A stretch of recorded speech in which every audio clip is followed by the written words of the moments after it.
Hey everyone, welcome back to my channel. Today, we're going to talk about one of the most iconic figures in American history, Ruth Bader Ginsburg. You might have heard of her, but did you know these interesting facts about her? Let's dive in. Part 1. The early years. Ruth Bader Ginsburg was born in Brooklyn, New York, in 1933. She grew up in a Jewish family and was an excellent student. She attended Cornell University, where she met her future husband, Martin Ginsburg.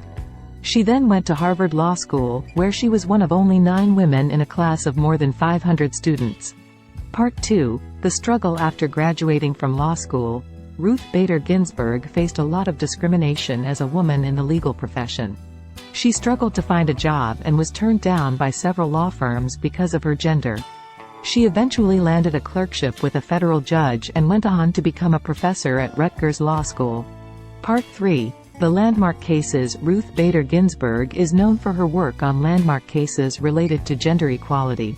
She was the co-founder of the Women's Rights Project at the American Civil Liberties Union, ACLU, where she worked on cases related to equal pay and discrimination against women. She also argued several cases before the Supreme Court, including the landmark case of United States versus Virginia, which struck down the Virginia Military Institute's male-only admission policy. Part 4. The pop culture icon. Ruth Bader Ginsburg became a pop culture icon in her later years, thanks to her witty dissents and inspiring speeches. She was famously nicknamed the Notorious RBG, and inspired a whole generation of women to fight for their rights. She even had her own action figure and was the subject of a popular documentary, RBG. And that's the interesting story of Ruth Bader Ginsburg.